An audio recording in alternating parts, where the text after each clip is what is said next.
군 복무 이야기를 종종 자주 하게 됩니다. 저는 강원도 화천에서 보병 중대에서 60mm 박격포, 소위 말하는 똥포를 어깨에 짊어지는 보직을 받고 군 생활을 시작했습니다.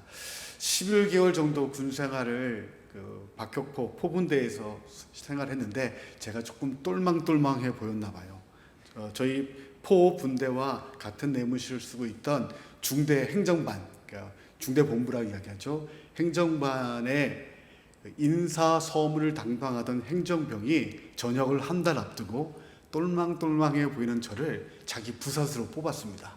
보통은 6개월 전에 부사수를 지목하고 업무 인수인계를 사수와 함께 진행하면서 6개월 동안 이제 업무 인수인계를 받게 되거든요.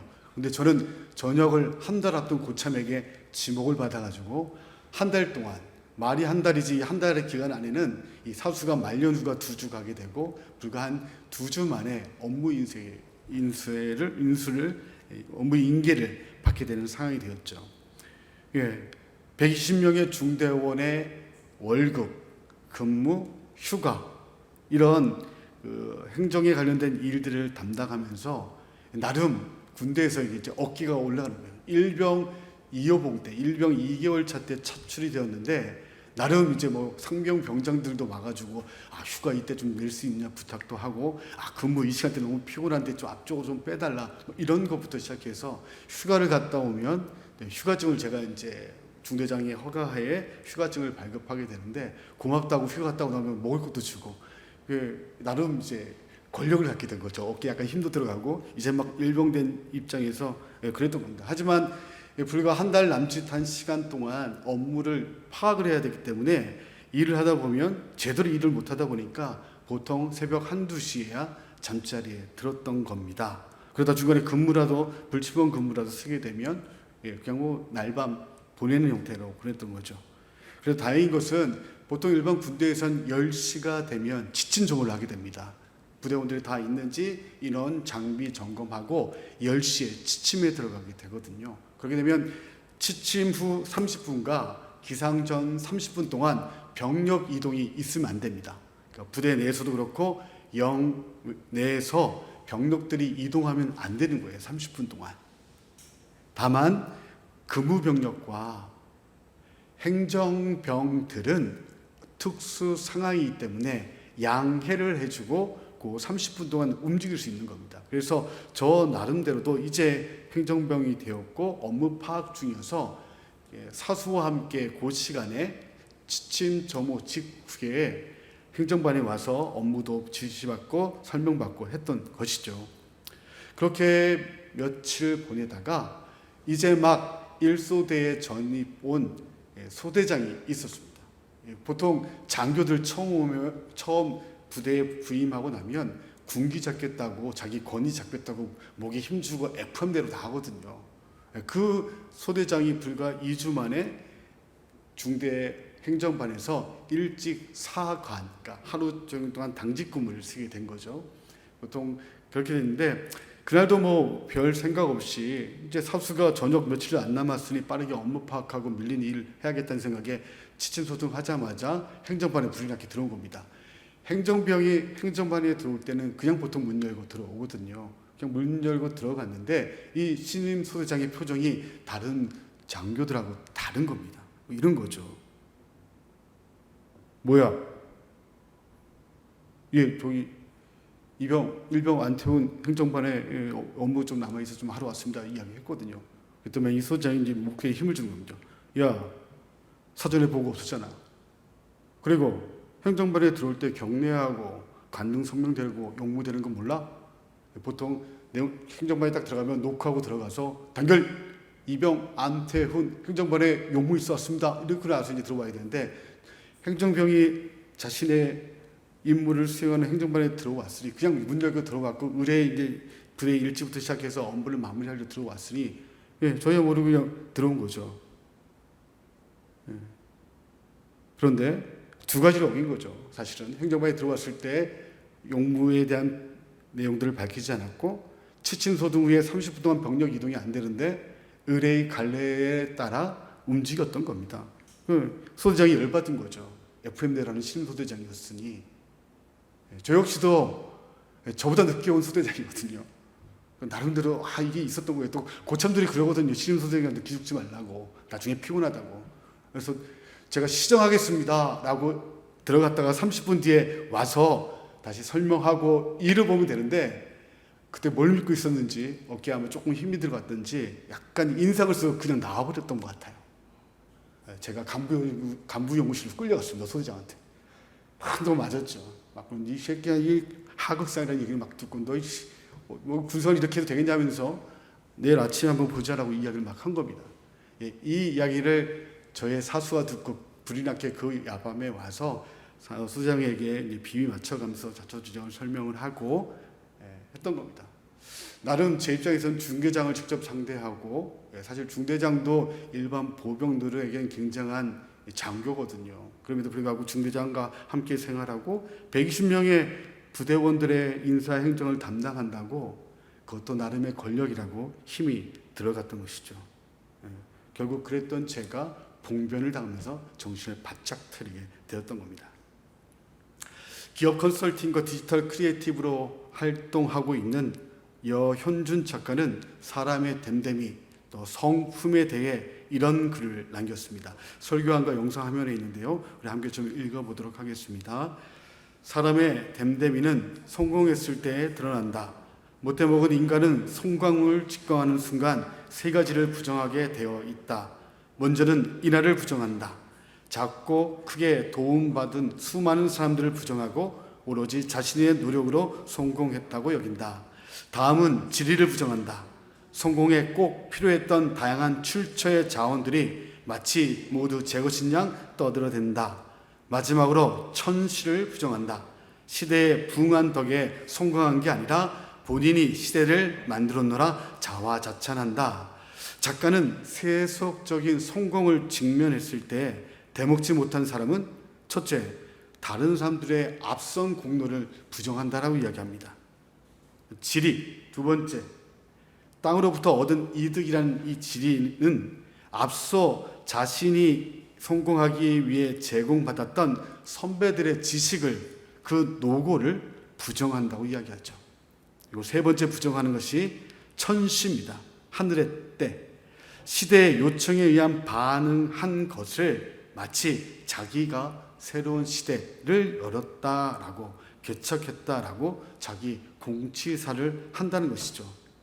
한마디로 개구리 올챙이적 모른다라는 이야기를 하는 겁니다. 120명의 부대원보다 뭔가 조금 다르다는 것이 제게는 작은 권력이 되었던 것이었습니다. 남들과는 다른 한 가지로 상대적 우위를 점하면 그것은 곧 관계 안에서 권력 우위를 갖게 되는 것이죠. 그렇게 크고 작은 권력을 관계 안에서 가졌을 때 내가 어떤 사람인지, 내 성품과 지향하는 가치와 태도가 무엇인지가 드러나는 현장이 되는 것이죠. 물론 반대의 경우도 있습니다. 우리가 익히 알고 있는 시인 박노해의 시 무엇이 남는가에서처럼 정치가에서 권력을 빼보면, 또 부자들에게서 돈을 빼보면, 성직자들에게서 직위를 빼보면, 지식인들에게서 명성을 빼보면, 그렇게 모든 것이 제하여지고 빈손이 되었을 때 내가 무엇이었는지, 또한 무엇을 지향하고 있었던 사람인지, 무엇을 의지하고 힘을 삼았던 것인지 판명나게 되는 것이죠. 여러분은 어떻습니까? 나보다 열 위에 있는 사람 앞에서 어떻게 행동하는가가 사실은 내 믿음을 증명하는 자리이기도 합니다. 시간, 물질, 재능, 경험 등을 내가 어떻게 사용하는가가 나를 보이는 것이죠. 반대로 모든 것을 제하였을 때 여러분은 무엇을 의지합니까? 돈, 집, 차, 노후연금, 지식을 잃었을 때, 지위를 잃었을 때 여러분은 어떤 존재입니까? 가졌을 때, 반대로 모든 걸 제하였을 때 남아있는 그 모습이 여러분인 것이죠. 이러한 질문들을 날마다 자문자답하며 찾는 일상 가운데 하나님을 구현하는 삶을 사는 신자의 태도인 것이죠. 우리가 함께 읽은 본문은 야곱의 죽음 전후에 모든 것을 가진 권력자 요셉과 반대로 자신들이 가장 의지했던 것이 아버지였음이 밝혀진 요셉의 형들에 대한 이야기입니다. 창세기 50장 이전까지 이 요셉의 형들은 야곱의 아들들, 이스라엘의 아들들로 표현되어 왔습니다. 하지만 그렇게 표현되던 그들이 50장에서는 요셉의 형제들로 표현되기 시작합니다. 성경에서 이름이 바뀌거나 불려지던 지명이 변하는 것은 그 존재 자체에 큰 변화가 있었음을 상징적으로 보여주는 표현들입니다. 요셉과 그 형들도 그런 변화를 경험했기 때문에 성경은 그들의 호칭을 바꾸는 것이죠. 앞서 이 형제들은 창세기 44장과 45장에서 소위 요셉의 은잔 시험을 통해 형제 간의 화해를 경험했습니다. 베냐민 짐꾸러미에서 발견된 은잔이었죠. 하지만 자기들의 잘못이 아님에도 불구하고 억울한 누명을 쓴 상황임에도 불구하고 유다는 베냐민을 대신해서 그 책임을 지겠다라고 이야기합니다. 또한 그 은잔이 베냐민의 짐꾸러미에서 발견될 때에 은잔을 훔친 범인 한 사람만, 또한 은잔이 발견되는 그 사람만 벌을 받게 될 것이고 나머지 사람들은 벌을 받지 않겠다는 요셉의 겁박을 인지한 형들임에도 불구하고 단 한마디, 베냐민이 범인입니다, 베냐민 짐에서 은잔이 나왔습니다, 그 한마디 하면 사실은 요셉의 형들은 살 수 있었습니다. 하지만 그들은 침묵하죠. 이러한 유다의 모습과 형제들의 침묵에 변화된 모습을 보면서 요셉의 마음이 동합니다. 이들에도 변화가 있었던 것을 감지하고 그들을 용서하는 마음으로 자신이 누구인지를 밝힙니다. 창세기 45장 5절 말씀을 함께 읽도록 하겠습니다.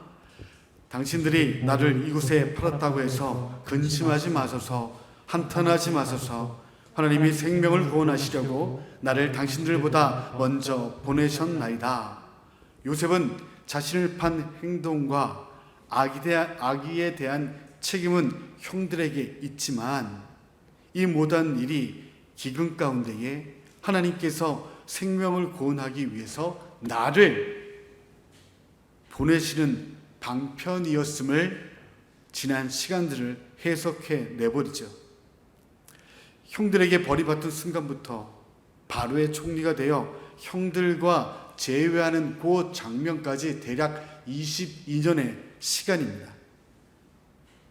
그 고단했고 힘겨웠고 억울했던 시간들을 요셉은 반추하며 하나님의 섭리와 예비하심이라고 해석해 버리는 것이죠.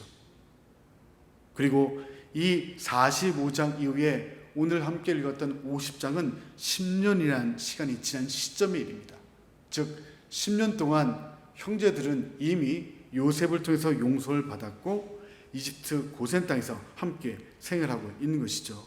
이러한 관계 회복을 창세기 기자는 50장 14, 15절에서 이전까지는 요셉과 야곱의 아들로 구분해서 명칭하던 요셉과 형들의 관계를 자기 형제, 요셉의 형제들로 표현하며 이들의 관계가 풀어졌음을 독자에게 설명합니다. 50장 14절 제가 읽겠습니다. 요셉이 아버지를 장사한 후에 자기 형제와 호상꾼과 함께 애굽으로 돌아왔더라. 본문으로부터 10년 전인 45장에 이미 요셉의 신앙 고백 후 형제들 안의 관계가 회복되었음을 이야기하면서 자연스럽게 이집트 고센 땅에서 형제와 함께 살고 정착했음을 이야기하고 있는 것이죠. 그렇게 고센 땅에 정착한 후 10년이 흐른 뒤에 50장에 그들의 아버지 야곱이 147세에 죽게 됩니다. 모든 형제가 슬픔에 빠졌습니다. 그런데 이 아버지 야곱의 죽음에 대해서 요셉과 그의 형제들은 서로 다른 해석들을 하고 받아들이죠. 요셉은 상실의 아픔이 컸습니다. 아버지를 잃은 그 슬픔이 컸고, 그로 말미암아 아버지와 떨어져 있었던 그 17년의 시간에 대한 안타까움에 몸서리치죠. 하지만 형제들은 다른 관점으로 아버지 야곱의 죽음을 바라봅니다. 이제 아버지가 돌아가셨으니 자신들을 향한 요셉의 보복이 확실하고, 이제 자신들의 우산이 되어줬던 아버지로 말미암아, 아버지의 부재로 말미암아 불안이 그들 앞에 먼저 찾아오게 되는 겁니다. 50장 15절 말씀 함께 읽도록 하겠습니다. 읽겠습니다. 요셉의 형제들이 그들의 아버지가 죽었음을 보고 말하되, 요셉이 혹시 우리를 미워하여 우리가 그에게 행한 모든 악을 다 갚지나 아니할까 하고, 형제들은 단순히 아버지가 죽은 것뿐만 아니라 다시 한번 해결되지 않았다고 생각하는 과거 악행으로 불안하고 불편한 상황 가운데 놓이게 됩니다.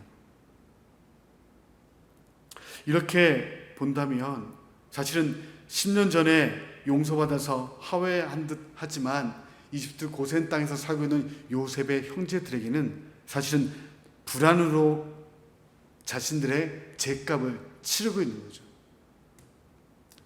요셉은 이미 용sam을 통해 죄값에 대한 사함을 선언했음에도 불구하고 그와의 동거가 불편했던 요셉의 형들에게는 이 시간이 사실은 자신의 죄값을 치르는 시간이었던 겁니다. 그리고 10년 뒤 아버지가 돌아가시나자 그 죄값에 대한 눌림이 다시 한번 표출됐던 것이죠. 이러다 보니 요셉에게 용서는 받았지만 여전히 요셉과의 약속에 대한 신뢰보다 눈에 보이지 않게 된 아버지의 부재에 대해서 불안하고 염려가 커진 겁니다. 동생 요셉은 자신을 용서했다 이야기하고 그 약속을 통해 자신을 신뢰하라 이야기하고 하나님을 향한 신앙을 형들 앞에서 고백했지만 하나님의 주권에 대한 인정은 오간되었고, 또한 그 약속을 맹세했던 요셉에 대한, 또한 요셉의 말에 대한 신뢰가 무너진 현장이 사실은 50장 15절의 이야기였던 것이죠. 오직 가해자로서 또한 을의 자리에 서 있는 요셉의 형들과 반대로 피해자로서 갑의 자리에 서 있는 동생 요셉만, 그 관계만 형들에게 보였던 것이죠. 우리의 신앙도 그렇지 않을까요? 고난 앞에서, 또한 우리가 해결할 수 없는 문제 앞에서 우리의 신앙의 민낯이 드러나는 것이죠. 스스로 이른 새벽에 힘껏 날개짓쳐 바다 끝에 거하고 하늘 끝에 거한다고 할지라도 거기서도 하나님께서 나를 찾을 것이다라는 시편 139편 시편의 기자의 그 시지를 날마다 고백하는 우리들 아닙니까? 내가 어떤 상황에 놓이든 간에, 내가 어떤 모습이든 간에 하나님은 그곳에서 나를 찾아올 것이다 이야기하지만, 어느덧 고난 앞에서 그렇게 고백했던 이야기가 아무리 하나님이라도 이 문제는 해결하지 못하신다라며 불신앙하고 하나님을 원망할 때가 있는 것이죠. 기도는 사라지고 어떻게든 되겠지 싶은 마음에 도움을 줄 사람과 방법을 하나님보다 먼저 찾는 것이 우리의 현실인 거죠. 요셉의 형들도 그러한 상태였던 겁니다. 자기 잘못에 집중하다 보니 요셉을 통해 경험된 하나님의 은혜를 망각하죠.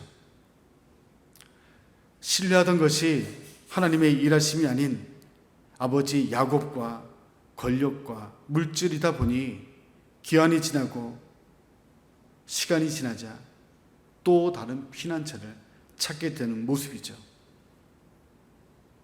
그렇게 민낯을 보이는 형제들은 요셉에게 사람을 보내어 아버지의 당부를 전달합니다. 여전히 형제들이 하나님과 요셉의 약속을 신뢰하기보다 아버지를 의지한다는 행동인 것이죠. 창세기 50장 16절 17절 말씀 함께 읽도록 하겠습니다. 함께 읽겠습니다. 요셉에게 말을 전하여 이르되 당신의 아버지가 돌아가시기 전에 명령하여 이르시기를 너희는 이같이 요셉에게 이르라. 내 형들이 내게 악을 행하였을지라도 이제 바라건대 그들의 허물과 죄를 용서하라 하셨나니 당신 아버지의 하나님의 종들인 우리의 죄를 이제 용서하소서 하매 요셉이 그들이 그에게 하는 말을 들을 때에 울었더라. 요셉의 형제들로 표현되던 형들이 아버지 야곱을 당신의 아버지 요셉의 아버지라고 호칭합니다. 형제들이 말한 야곱의 당부는 언제 제시되었는지 성경에는 기록이 없습니다. 골몰하던 형들이 자구책으로 자기들끼리 짜고 지어낸 이야기인지 아니면 보복을 두려워하고 불안해하는 아들들에게 아버지 야곱이 죽기 전에 이렇게 이야기하라라고 당부를 실제로 한 것인지 알 수 없습니다. 다만 성경은 형들이 사람을 통해 다시 한번 철저하게 자신들의 허물과 죄를 반성하고 있음을 기억해 달라는 것과 아버지 야곱과의 그 당부를 기억해 달라는 그 간절한 마음을 사람을 통해 보낸 것이죠. 이 이야기를 들은 요셉은 울지요. 그리고 얼마간의 시간이 흐릅니다. 답변이 없었나 봐요. 이번에는 형제들이 요셉을 직접 찾아갑니다. 요셉 앞에 엎드리며 재차 자신들의 잘못을 사죄합니다. 우리 50장 18절 말씀 함께 읽도록 하겠습니다. 그의 형들이 또 친히 와서 요셉 앞에 엎드리르되 우리는 당신의 종들입니다. 본절은 아브라함과 이삭, 야곱으로 이어진 족장의 계보가 장손이 아닌 요셉에게 상징적으로 인계되고 있음을 보여주는 장면이기도 합니다. 형들은 용서를 구하지만 앞서 이야기했던 대로 요셉은 이미 10년 전에 용서했습니다. 그래서 성경은 그 야곱의 다른 아들들을 요셉의 형제들이라고 호칭을 바꿔 표현함으로써 이들의 관계가 회복되었음을 방증하고 있지요. 그러함에도 불구하고 18절에 형들은 다시 자신들을 종의 위치로 내려보냅니다. 우리는 당신들의 종입니다 라고 자신들을 호칭하고 있는 것이죠. 좋은 말도 여러 번 들으면 사실 짜증나고 귀찮아지고 저 사람이 진심인가 싶은 의심이 들 때가 있죠. 이 신혼부부 각 아이를 낳고 나서 경제적 여력이 없을 때 그렇지 않습니까? 심적 여유 없고 경제적 여유가 없다 보니 아이들이 무엇인가 사달라고 이야기할 때 못 사줄 때가 많잖아요. 같은 물건을 사주더라도 좀 더 저렴한 것, 왕구 매장을 피해가거나 이런 경우들이 종종 있지 않습니까? 그러다가 조금 여유가 생기고 무엇인가 사줄 수 있는 입장이 되었을 때 아이들과 데리고 뭐 좀 사주라고 뭔가 필요한 거 없니? 갖고 싶은 것 없니? 라고 아이들에게 물어보면 이 아이들은 경험해보지 못한 그 상황 가운데 스스로 자기 검열을 하는 거죠. 비싼 것보다는 싼 것. 아버지 어머니가 왜 이러신가? 라고 이야기합니다. 충분히 널 위해 사줄 수 있어. 너 가질 수 있어. 이젠 괜찮아.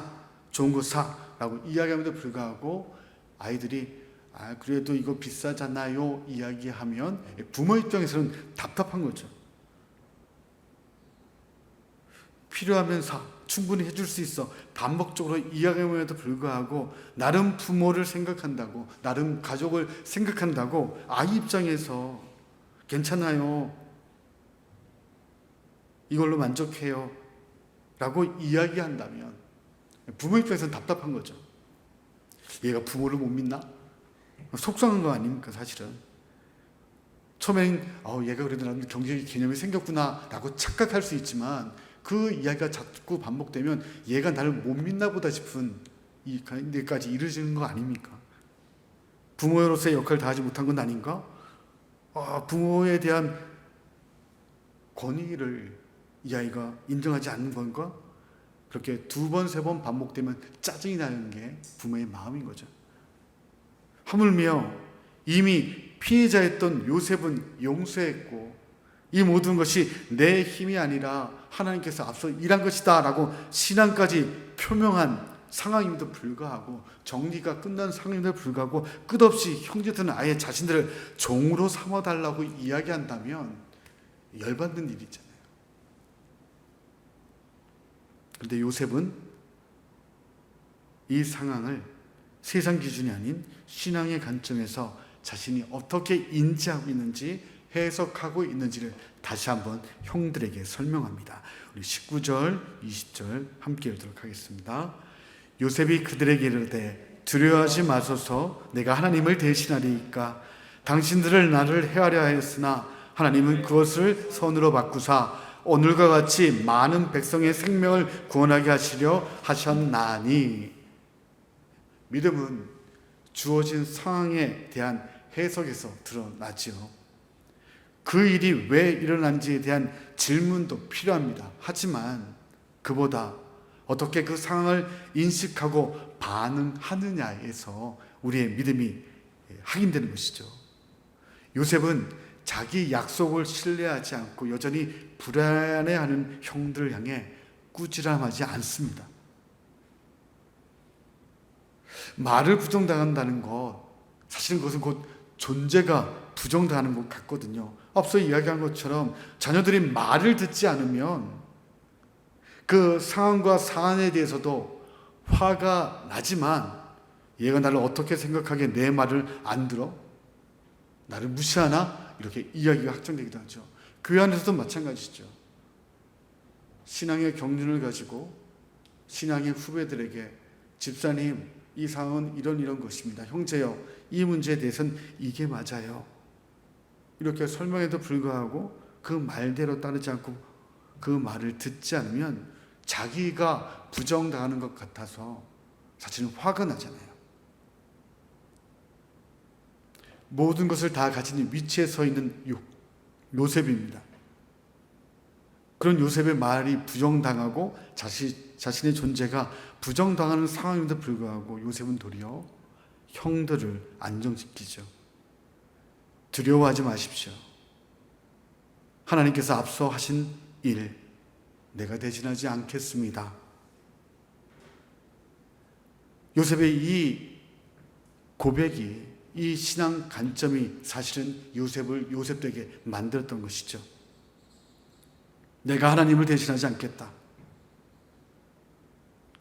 아담과 하와, 가인 이후에 피조물인 인간은 스스로 창조주 하나님을 대신하겠다고, 우리가 정성규 목사님을 통해서 반복적으로 들었지만 사사기에 저마다 옳은 소견에 옳은 대로 행하다가 많은 고통을 자초하지 않았습니까? 하지만 그 창세기 말미에 요셉은 이 흐름에 반기를 듭니다. 내가 하나님을 대신하겠습니까? 하나님의 자리를 나는 넘보지 않겠습니다라고 신앙의 고백을 형제들 앞에 던지는 것이죠. 그리고 다시 한번 형들에게 이야기합니다. 지금의 이 일들이 하나님께서 모두를 살리기 위한 예비하신 일입니다 라고 강조하죠. 형님들의 잘못이 분명히 있지만 하나님 그 일조차 기근 가운데에 집안과 이집트를 중심으로 주변 나라들의 사람들의 생명을 살리기 위해 선용하신 분이다 라고 선언해버리는 겁니다. 내가 수고했으니, 내가 배운 것이니, 내가 벌어들인 것이니 내 것이다가 아니라 하나님께서 나를 통해 거둔 것이니 하나님의 것이요 우리를 위한 것이니 나눈다라고 천명하는 것이죠. 신자는 이렇듯 자기의 모든 소유에 대해 한 사람의 수고로 이룬 결과이지만 내 것이 아닌 공동을 위해 하나님께서 주신 것으로 해석하고 결과물을 더불어 함께 공유하는 삶을 지향하는 자들입니다.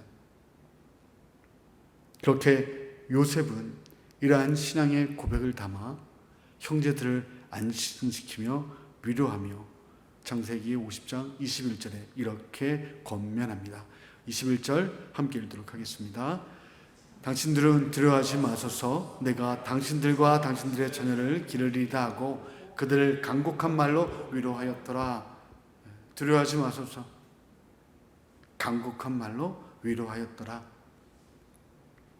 보복을 대물림하지 않도록 자녀 세대를 보호하겠다고 약속해버립니다. 지금의 자신의 대뿐만 아니라 자녀 세대 역시 그렇게 될 것이라 선언하는 것이죠. 말씀드렸던 대로 창세기 초반 에덴 동산에서 시작된 하나님을 대신하려다가 빚어진 비극, 아담과 하와가 그러했고 가인 역시도 하나님을 대신해 자기 소견에 옳은 대로 행하다가 형제간에 다툼을 만들고 동생 아벨을 쳐 죽여버렸죠. 형제간의 나눔을 가져오게 됩니다. 그런 창세기의 역사가 요셉 때에 특별히 창세기 마지막 50장에 와서 이제 이 이야기, 창조주 하나님과 창세기의 이야기, 믿음의 선배들의 이야기를 듣게 될 출애굽한 이스라엘을 향해 이스라엘이 한 형제였음을, 난임 가운데 역사가 시작됐지만 출애굽하는 우리가 하나로서 약속의 땅에 들어갈 자들임을 천명하고 있는 것이죠. 그리고 이야기하는 겁니다. 하나님을 대신하지 않아야 할 것이다. 인간의 화를 선으로 바꾸사 모두를 살리실 하나님을 신뢰해야 한다라고 권면하고 있는 것이죠. 그리고 이 시대를 살아가고 본문을 읽는 우리에게 권면하는 겁니다. 여러분, 하나님을 대신하지 마십시오. 인간의 화를 선으로 바꾸신 하나님입니다. 그리고 그 모든 일은 한 사람을 살리기 위한 것이 아니라 더불어 모두를 살리기 위한 것임을 기억하십시오 라고 이야기하는 것이죠. 그리고 그 중심에 창세기 50장 19, 20, 21절 그 요셉의 권면이, 그 신앙의 고백이 위치하고 있는 겁니다. 운동 경기에도 쓰이는 용어이지만 페이스메이커란 영어 단어가 있습니다. 마라톤이나 장거리 운동선수들의 속도와 컨디션을 시합 전까지 안정적으로 또 일정한 그 경지를 이룰 수 있도록 함께 돕는 도우미를 페이스메이커라 이야기하죠. 지난 2024년 4월 14일 중국 베이징에서 할프, 그러니까 21km짜리 마라톤 대회가 열렸습니다. 파리 올림픽을 앞두고 작년에 펼쳐졌던 2023년 항저우 아시안게임 때 금메달을 딴, 또한 중국의 신기록을 작성했던 중국의 국가대표 허재 선수가 출전해서 중국 사람들에게 많은 관심을 쏠렸던 대회입니다. 이 허재 선수는 21km를 뛰는 동안 4위였습니다. 마지막 500여 미터를 남겨둔 채에도 여전히 4위로 다름질하고 있었습니다. 그 허재 선수 앞에는 케냐 선수 2명과 이디오피아 선수 1명, 3명이 1위 그룹을 유지한 채로 나란히 뛰고 있었습니다. 그런데 이렇게 진행되던 마라톤이 500여 미터를 앞두고 이 앞서가던 아프리카 선수 3명이 점점 속도를 낮추는 거예요. 결승선을 200~300m 앞둔 시점부터 한 선수가 뒤따라오고 있는 중국 허재 선수에게 손짓하기 시작합니다. 빨리 오라고. 그리고 이 간격이 점점 좁혀지면서 이제 아예 앞서가라고 아프리카 선수들이 손짓하는 장면이 연출된 거죠. 지금 사진에 보듯이 가운데에 있는 흰 옷 유니폼을 입은 선수, 케냐 선수가 왼손으로 허재 선수를 향해 손짓하면서 자신의 속도를 줄여버리는 겁니다. 그리고 100여 미터를 앞두고 허재 선수가 손드르 박차가 나오게 되고 중국 선수가 1위를 하고 1초 차이로 케냐 선수 2명과 에티오피아 선수 1명이 2위 공동 2위를 차지합니다. 승부조작이었던 거죠. 나중에 게임이 끝나고 나서 중국 스포츠계가 난리가 났습니다.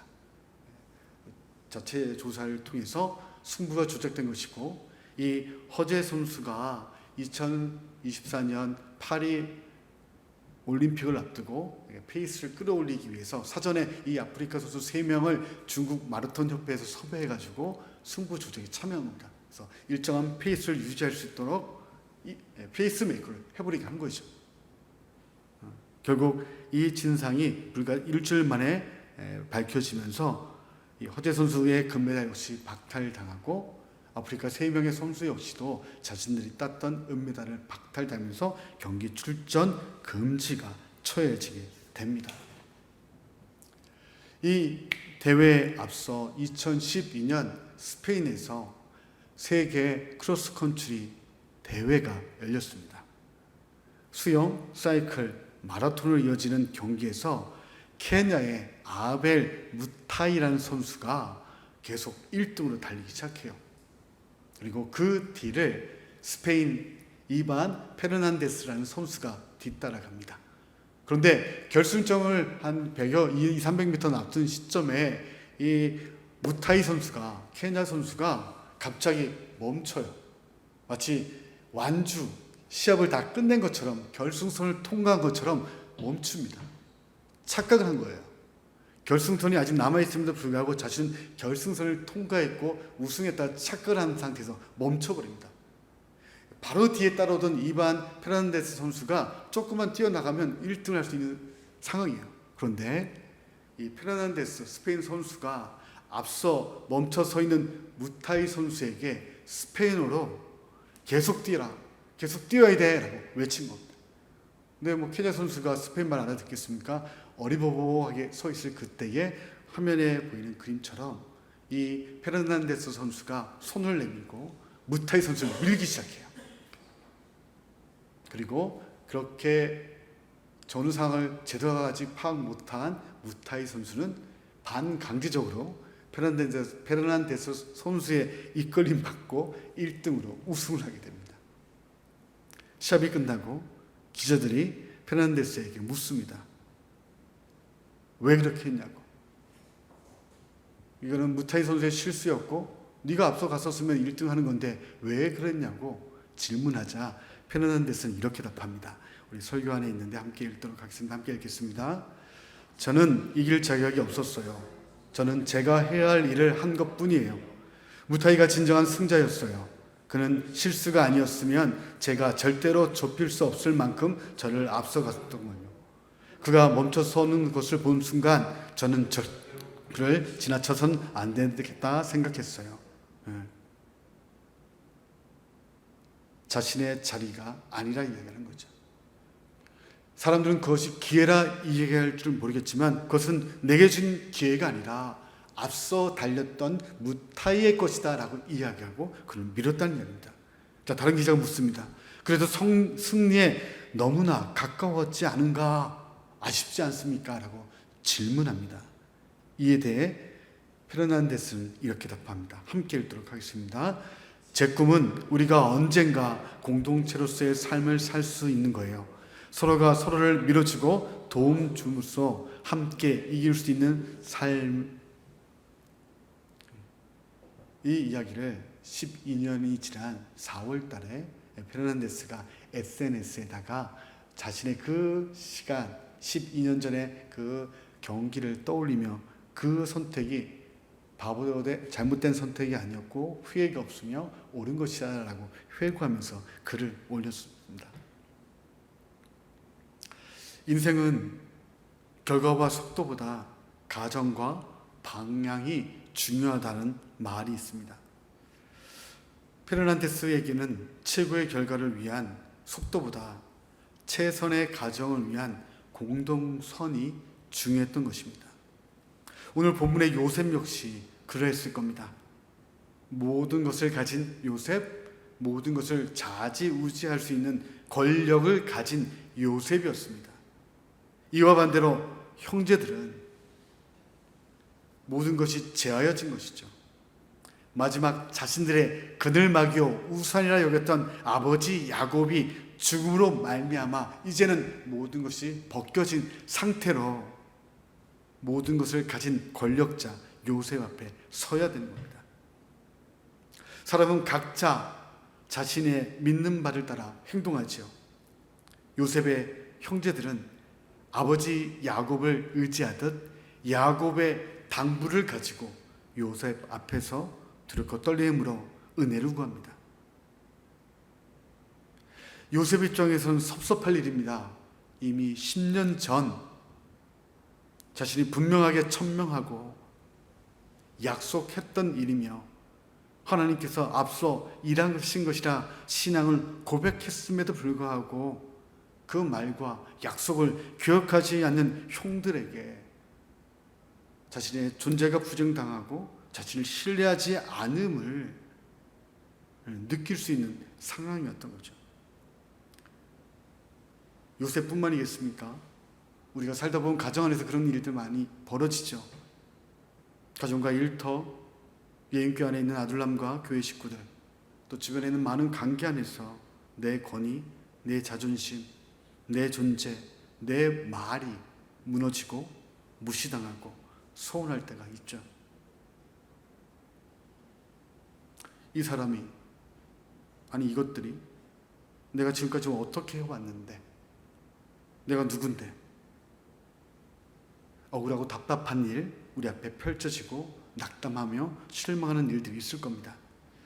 교회 공동체도 마찬가지죠. 세상을 향해 또 한국 교회를 향해 우리 교회 나름대로 이 일을 이야기하고 또 우리 교회가 나아가고자 고민하고 있는 이야기들 교회 안에 계속 던져주시면 거절당도 할 겁니다. 서운하고 답답하고 내 존재가 부정당하는 듯한 상황 가운데 내몰리기도 할 겁니다. 요셉은 그러한 순간에도 자신의 신앙을 고백했죠. 내가 하나님을 대신하리이까 더불어 함께 살겠습니다. 이 요셉의 고백으로 말미암아 하나님을 대신하겠다고 반목했던 아담과 하와의 이야기, 그리고 형제를 쳐 죽인 가인의 창세기 이야기가 봉합되고 이제 출애굽을 준비할 수 있는 단계로 넘어가기 위한 준비 과정을 시작하게 된 것이죠. 관계가 회복되고 여전히 이스라엘 너희가 12지파이지만 한 형제요 한 가족임을 이야기하게 되는 겁니다. 사랑하는 교회 여러분, 요셉의 고백에 우리가 잇대어 살기를 희망합니다. 하나님을 대신하지 않겠다는 결의와 더불어 함께 하기 위한 방향의 선택을 하겠다는 뜻을 품고 사는 것, 그것이 하나님과 더불어 사는 신앙일 겁니다.